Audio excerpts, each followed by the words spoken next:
Hallöchen! In this video we're going to take a look at the fascinating city of Lviv, also known as Lwów or Lemberg, which is located in modern-day western Ukraine. Over the centuries, the city has changed hands multiple times, yet it managed to preserve its uniquely multi-ethnic character, as Poles, Ukrainians, Jews and many others lived together side by side for generations. Today we're going to take a closer look at the events that unfolded there just after the sudden collapse of Austria-Hungary and what life was like for the city's inhabitants during the era of the Second Polish Republic. This video is a direct sequel to my two previous videos about Lviv, which explored the city's role within the Habsburg Empire. If you haven't seen them yet, I definitely recommend checking them out, but don't worry, I'll provide a brief recap of the decades leading up to World War I, just to give you enough historical context. Following Austria's disastrous military defeat against Prussia in the Austro-Prussian War of 1866, the empire was restructured into the Austro-Hungarian dual monarchy. The crownland of Galicia and the city of Lemberg gained a significant degree of autonomy, an arrangement that greatly benefited the Polish economic and political elite, who quickly came to dominate key sectors such as administration, education, and the economy. Almost immediately, the city began to function as a sort of replacement capital for the long-lost Polish kingdom, and Polish culture flourished. Lemberg experienced its golden era, becoming home to numerous Polish intellectuals and writers. Talented architects flocked to the city, designing breathtaking buildings, and the newly built opera house became an important symbol of Polish cultural identity. At the same time, the city gradually took on a distinctly Polish appearance. Street names were changed, statues of notable Polish figures were set up all across town, and the education system was reshaped and expanded to promote the Polish way of life to future generations. As you might imagine, this didn't sit very well with the city's other ethnic communities, who also began developing their own sense of national identity. Lemberg became a focal point for the Ukrainian national movement, in which intense debates over the very definition of what it even means to be a Ukrainian were held. The city's Jewish population, meanwhile, faced the question of whether to assimilate into Polish culture or to preserve their own distinct traditions. Despite the presence of ethnic tensions, day-to-day life in the city remained largely peaceful, at least for a time. That all changed during the First World War. Austria transformed into a harsh military dictatorship, and Lemberg's residents endured Russian occupation, supply shortages, and hunger. This period of hardship created a fertile ground for ethnic hatred, as various groups began blaming each other for their suffering. The legal and stable framework of Austria-Hungary, within which such differences could once be settled peacefully and through compromise, had completely collapsed. What remained was a vacuum, filled increasingly by violence, as we'll soon see. In late autumn of 1918, there remained absolutely no doubt about the fact that the Central Powers were going to lose the Great War, and that there was no space for the Austro-Hungarian Empire in post-war Europe. After Woodrow Wilson had proclaimed his 14 points in January of the same year, in which he promised that the borders of Europe would be redrawn according to the right of self-determination for the various ethnicities, the difficult question of what should happen to Lemberg or Eastern Galicia as a whole became hotly contested. Drawing a new border was certainly not going to be an easy task. While the Galician countryside was mostly inhabited by ethnic Ukrainians, the most commonly used language in the urban areas was Polish, and one cannot forget about the sizable Jewish community as well. Lemberg had undoubtedly been the most important centre of Polish culture during the 19th century, but it had also been the birthplace of the Ukrainian national movement. On the 18th of October, Ukrainian politicians from the Imperial Council in Vienna and the Galician Parliament formed the so-called Ukrainian National Council, headed by Yevhen Petrushevich. They came together to discuss the future of Eastern Galicia, and just one day later they proclaimed an independent Ukrainian state with Lemberg as the capital. Following the news, around 3,000 Ukrainians gathered in front of St. George's Cathedral to sing national songs and to celebrate. Almost simultaneously, the Polish-dominated city council proclaimed that Lemberg would become a part of the new independent Polish state. The magistrates hung up posters which read, "The Polish Lemberg is, as it always has been, loyal to Poland." More than 15,000 people had gathered before the town hall to celebrate and to rejoice. On the 26th of October, 30,000 of the city's Jews from all major parties met at a conference, where they agreed that in case of a Polish-Ukrainian national conflict, the Jews would remain neutral. So far, all of these gatherings and national proclamations came about without violence.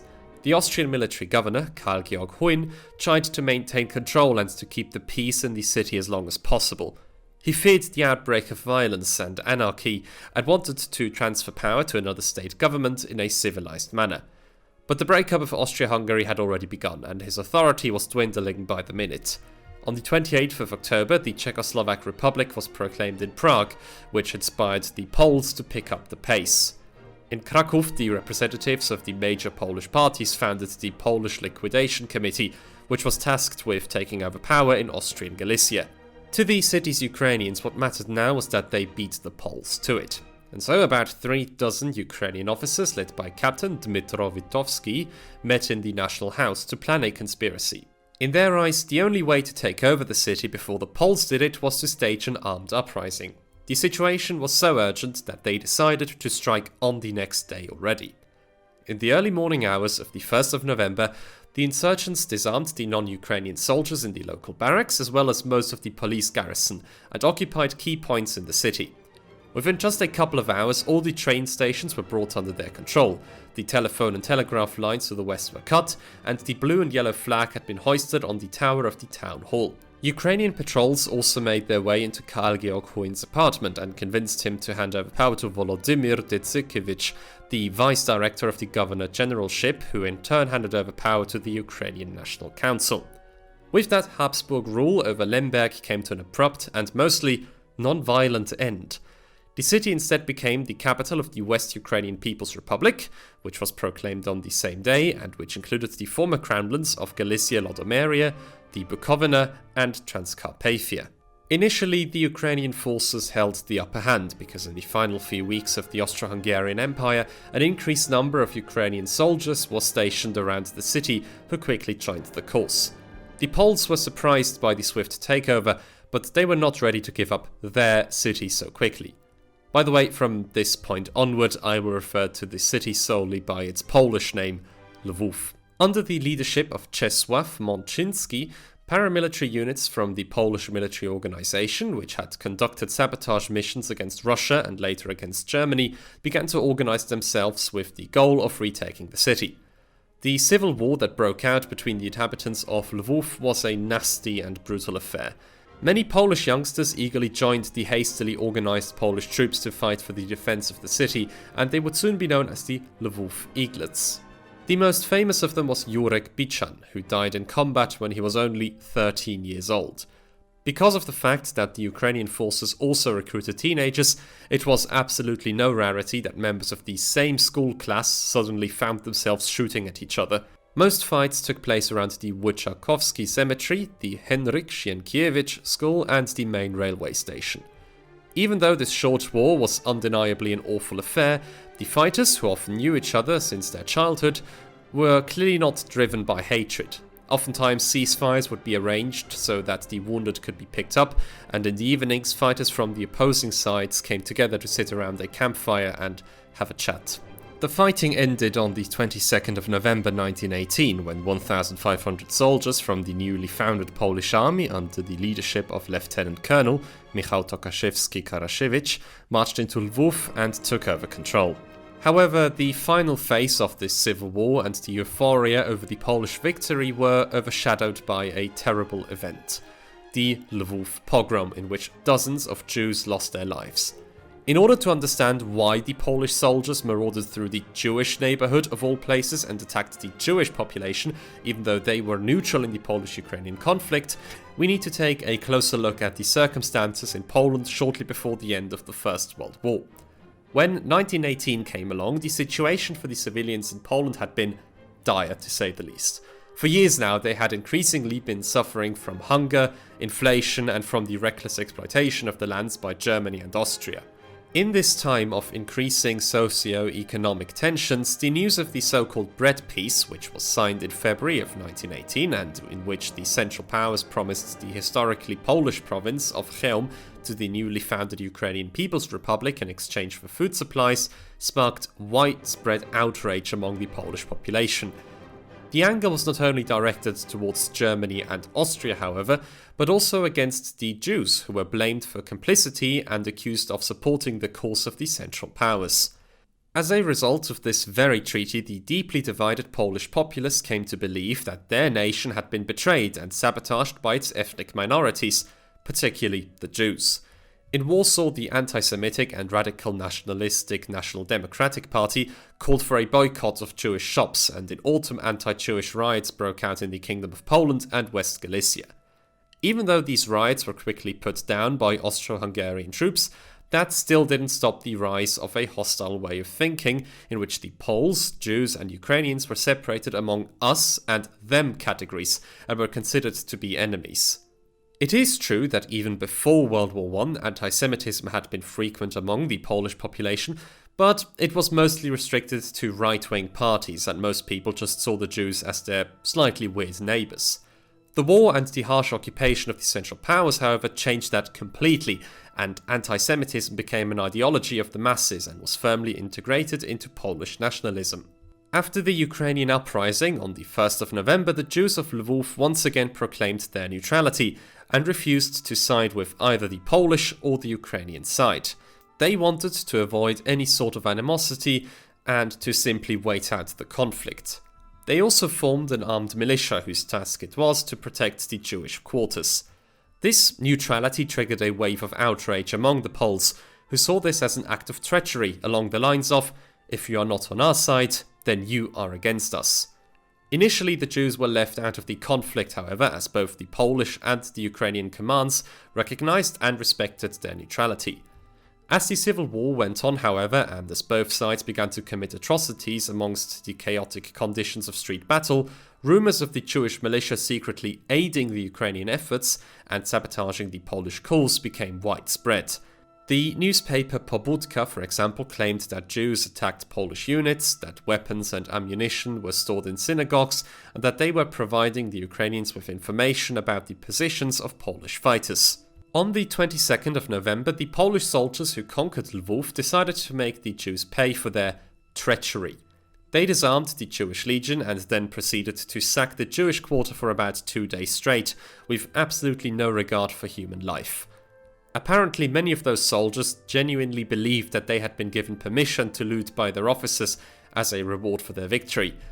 A Jewish pharmacist reported that a looter plundering his shop had told him, "It's not any fun, robbing, but there's nothing for it. Orders are orders." There is no evidence that such an order or even a license to plunder was ever given by the Polish army command. Many soldiers simply assumed that there was. It's also clear that this was no planned pogrom against Jews, but rather a spontaneous outburst of violence, which the Polish authorities showed no interest in stopping. Only 2 days later, on the 24th of November, did they end the pogrom by establishing summary courts. During this hellish orgy of violence, Lwów's Jewish quarter was desecrated beyond recognition. 80 houses were burnt to the ground. 500 shops were plundered, 2,000 people were made homeless, and dozens of women were raped. Almost 13,000 people became the victims of robbery, arson, or destruction, and in total the value of material damage caused was estimated to be close to 103 million crowns. The exact number of people killed is, of course, difficult to determine. The estimates range from around 40 up to 150, but most modern researchers put the number at 73. A further 443 people got wounded. Most of these victims were men who tried to defend themselves or their property, but a noticeable number of victims were women running households, old people, children, as well as sick and disabled people. Even though the Jews in Lwów had already experienced violence, such as in 1914 when hundreds of Cossacks rampaged through their quarters during the brief Russian occupation of the city and killed roughly 50 people, this pogrom of 1918, with its brutality, destruction and inhumanity, was an incomparable catastrophe. Now, as horrible and as disgraceful as the Lwów pogrom was, it absolutely paled in comparison to the suffering that the Jewish community had to endure in Ukraine during the Russian Civil War. In spring of 1919, for example, retreating soldiers from the Ukrainian People's Republic massacred around 1,700 Jews in Proskuriv. In total, at least 60,000 Jews in Ukraine would lose their lives at the hands of the warring parties, with some estimates even exceeding 100,000.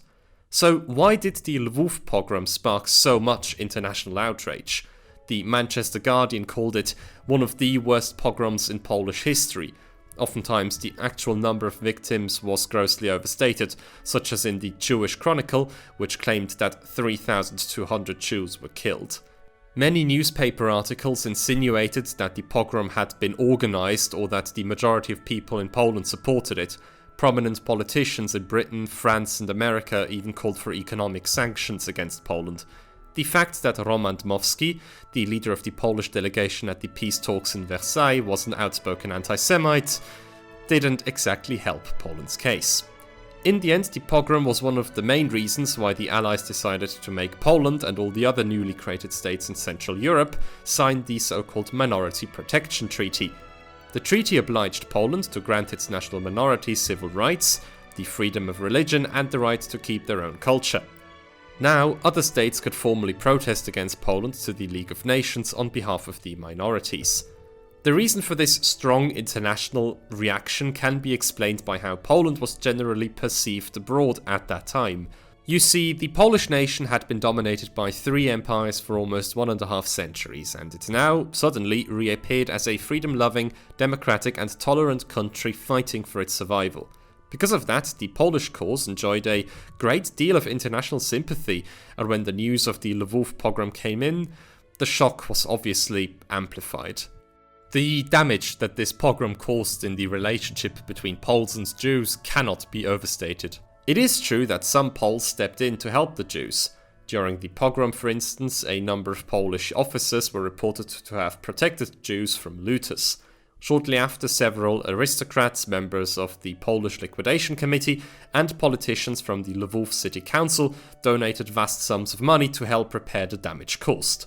Still, most of the perpetrators faced no consequences whatsoever, and the few good gestures were completely overshadowed by the anti-Semitic diatribe that followed. Jews were accused of spreading anti-Polish propaganda abroad, the Polish authorities attempted to blame the Jews themselves for the pogrom, the number of victims was constantly downplayed, and many newspapers claimed that it wasn't actually Polish soldiers, but mostly Ukrainians and escaped convicts who had apparently committed the violence. Even the Minority Protection Treaty was often described as a Jewish conspiracy to undermine Poland's independence. Many Jews in Lwów were now faced with the difficult question of what their place should be in this new Polish state. Even after the conquest of Lwów, the fight between Poland and Ukraine over East Galicia was far from over. Until January of 1919, Ukrainian forces were still surrounding the city, until they were finally driven back by Polish forces. The government of the West Ukrainian People's Republic, which had united with the Ukrainian People's Republic in winter, could only watch helplessly as the Poles kept advancing further into Galicia. The Poles didn't just have the military advantage, they also had the better diplomats, because in June of 1919, the Allied Council legitimized Poland's right to rule over East Galicia, right up to the river Sprucz. Within just a couple of weeks, an army led by none other than Józef Piłsudski himself pushed back the Ukrainians to the river Sprucz. Still, the fight over Lwów was far from over. In spring of 1920, Piłsudski launched his Kiev offensive and the Polish-Soviet war escalated. The city was besieged by a Soviet army, but luckily the defenders managed to repel them. After 7 long years, Lwów finally saw peace again after the Treaty of Riga was signed between Poland and the Soviets. The Second Republic of Poland's eastern borders were now clearly defined and internationally recognized. As a result of the war, Lwów had lost its status as the center of Polish culture and society. Under the Habsburg Empire, it had enjoyed a special and autonomous status as the capital of the Crownland of Galicia and Volhynia, but in the Second Republic of Poland, it was relegated to the capital of a voivodeship at the southeastern edge of the country. During the First World War, many banks, insurance companies and enterprises were relocated to Kraków, and most of them never returned. Warsaw was now the centre of the Polish nation, and thus countless politicians, civil servants, scientists and artists went there to look for greener pastures. On top of that, the city's urban fabric was significantly damaged, and the supply of water and electricity couldn't always be guaranteed in the first few years. As such, government subsidies were urgently required. The people of Lwów tried to appeal to the government in Warsaw by emphasizing the role they played in making sure that the Eastern Territories would become a part of the new Polish state. In the garden of the Polytechnique, for example, a monument was set up in 1925 with the inscription "Remember Warsaw, remember Fatherland, that we died in Lwów." And indeed, Lwów received the Virtuti Militari, the highest Polish military medal, and in 1936 the city was allowed to write the phrase "Leopolis semper fidelis" or Lwów always loyal in its coat of arms. Unfortunately, Lwów wouldn't get much more than symbolic concessions. Finances were tight, problems were manifold, and the Republic needed to prioritize certain issues over others. The construction of a Baltic port at Gdynia and the establishment of a university in Poznań were seen as much more pressing issues. But even under these circumstances, Lwów still received some government loans, which allowed it to expand the railway network and even open up a new modern airport. Even so, the city's economic situation was far from the greatest. The Targi Wschodnie, or the Eastern Trade Fair, was an attempt at revitalizing Lwów's status as a trading city between East and West, and it did attract many international companies as well as tourists. But still, the Eastern Trade Fair was mostly financed with subsidies and often overshadowed by the trade fair in Poznań. The city also failed to industrialize, and until 1939, most factories focused on food and consumption goods. There was a tinning factory, some breweries, a glassworks, a chocolate factory, a tobacco factory, and a perfume factory. None of them had more than 600 employees, however, and only 28 factories in the city had more than 100 workers, and even that mostly only temporarily. And yet, Lwów, the third largest city in the country, experienced a period of cultural blossoming. It still maintained its multi-ethnic character, as Poles, Ukrainians, Jews, Armenians and Germans shared a city and got in contact with each other. Foreign literature from Germany, France, England or Scandinavia, which was translated into Polish and Ukrainian, became incredibly popular.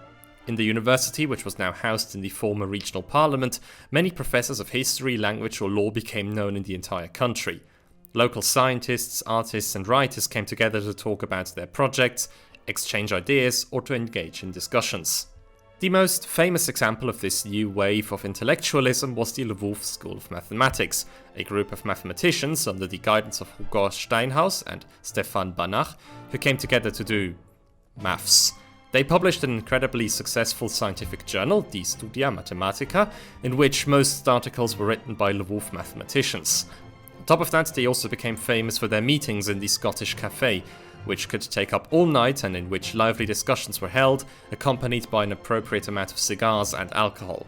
The result of these meetings was the so-called Scottish Book, a notebook in which a number of mathematical problems were written down that needed to be solved and which was kept at the cafe. Behind all of this, the Polish state, despite its obligations to the national minorities in the Little Treaty of Versailles, attempted to establish the dominance of ethnic Poles in Galicia and the assimilation of the large Ukrainian minority.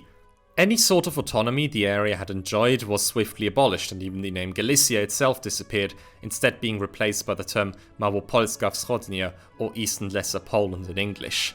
The borders of the new voivodeships of Lwów, Tarnopol and Stanisławów were drawn in such a way to encompass as many Poles and as few Ukrainians as possible.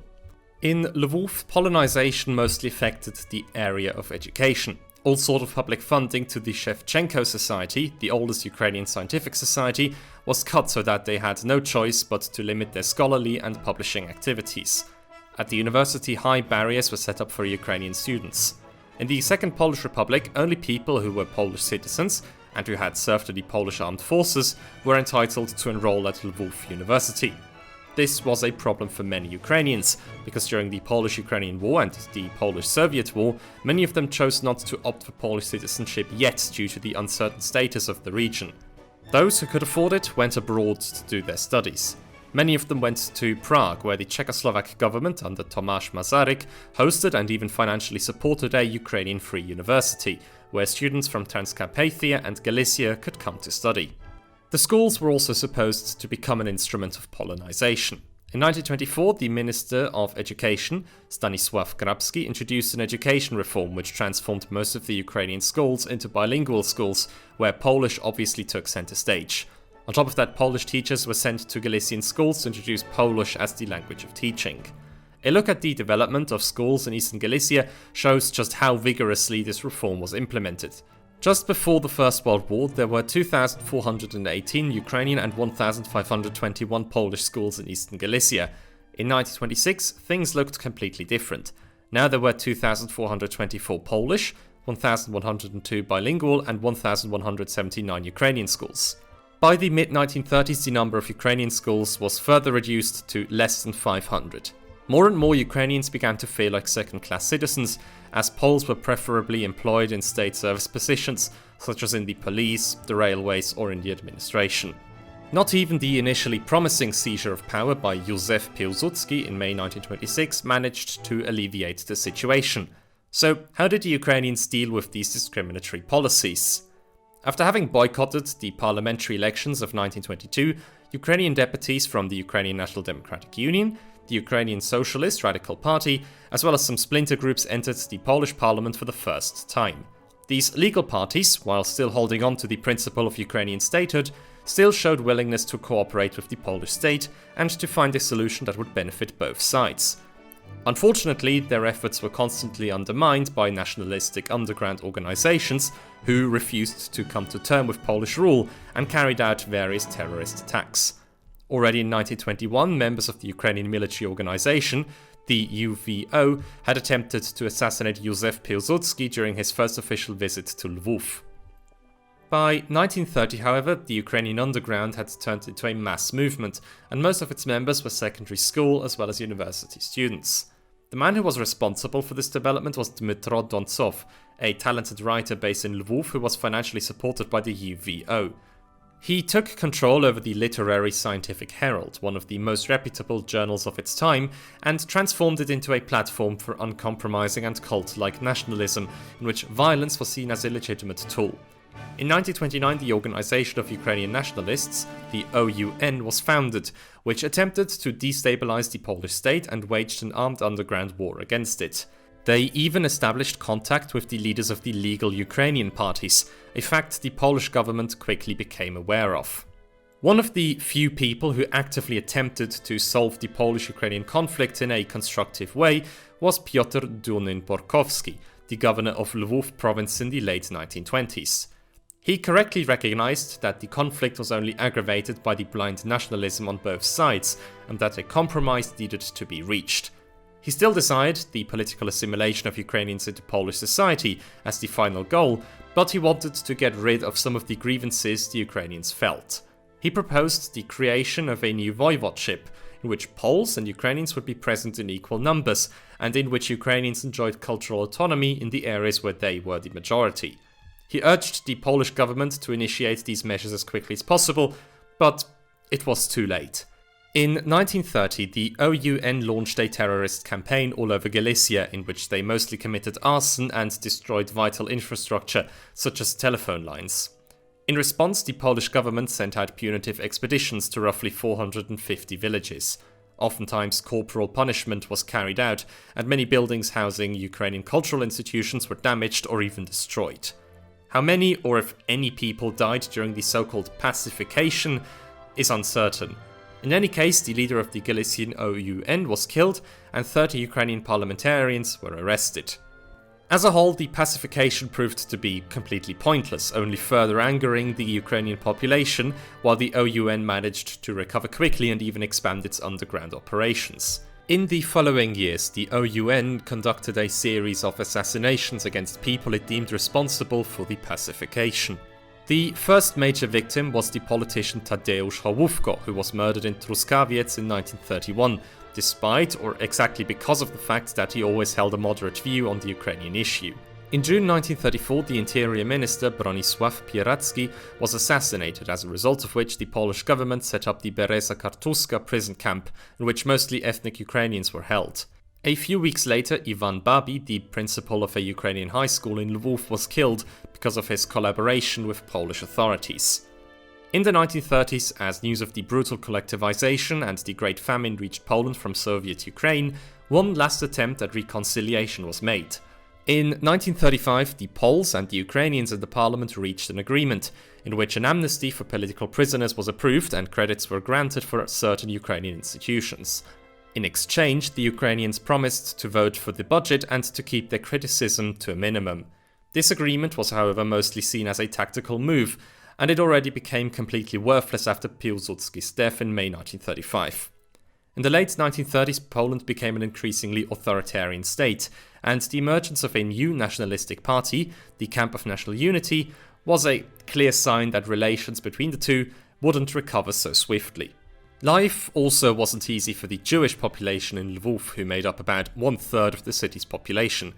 Interestingly, despite the pogrom, the assimilationist movement remained rather strong. In 1919 already, Ozjasz Wasser, one of the leaders of the Lwów assimilationists, loudly proclaimed, "Maintaining our father's faith, our tradition and history, we stand on the ground of the Polish nationality without qualifications.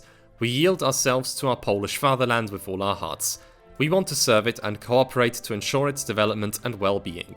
On the other hand, we demand complete and concrete equality of rights and the removal of all economic and political oppressions. We want to be Polish citizens with full rights and duties, not second-class citizens." Most of the assimilationists preferred the process of gradual acculturation, in which the Jewish traditions and way of life shouldn't be discarded, but instead incorporated into Polish culture. They opened up several organizations and youth movements in the city, but that didn't stop the assimilationist movement from slowly dying out in the 1930s, a process which had already begun during the final years of the Habsburg Empire. The main reason for that is the virulent anti-Semitism in Lwów during the interwar years. Anti-Jewish agitation was usually carried out by Polish National Democrats and local university students, who often attacked Jewish students as well as Jewish shops and institutions. National Democrats in the city often used the fact that Jews were overrepresented at the university to claim that Jewish students were flooding the education sector and replacing ethnic Poles. Furthermore, they often called for the boycott of Jewish shops and abused the press to spread anti-Jewish propaganda. One particular example of this was the trial of Leon Steiger, a Jew who was accused of attempting to assassinate the state president, Stanisław Wojciechowski, during a visit to Lwów in 1924. Even though a Ukrainian nationalist confessed to the crime 1 year later, the National Democratic Press still used the opportunity to organize an anti-Jewish smear campaign. It was a strange situation the Jews in Lwów found themselves in, as they experienced anti-Semitism from local nationalists on a frequent basis, while still enjoying the pluralism and relative tolerance of the Polish state. They were allowed to open and maintain their own schools, and they actively participated in city politics. In the interwar years, the city's Jews became ever more familiar with Polish culture and language, while the importance of Yiddish and the influence of the Orthodox Jews gradually went down. At school, they spoke mostly Polish and had to read the works of famous Polish authors, such as Mickiewicz or Słowacki. They became an important part of the city's intelligentsia. Hugo Steinhaus, the head of the School of Mathematics, was a Jew. Another example would be the Jewish historians Meyer Balaban and Philipp Friedman, who contributed a lot to our understanding of Jewish history in Galicia. It's important to note, however, that despite the strong identification with Polish culture, most Jews were never fully Polonized due to the strong local anti-Semitism. Instead, the growing importance of Zionist organizations caused many Jews to identify themselves with Jewish traditions and customs. All in all, it's fair to say that the relations between Poles, Jews and Ukrainians were oftentimes less than cordial. This is partially down to the fact that the painful memory of the civil war and the pogrom was still fresh and quickly became an important part of Lwów's remembrance politics.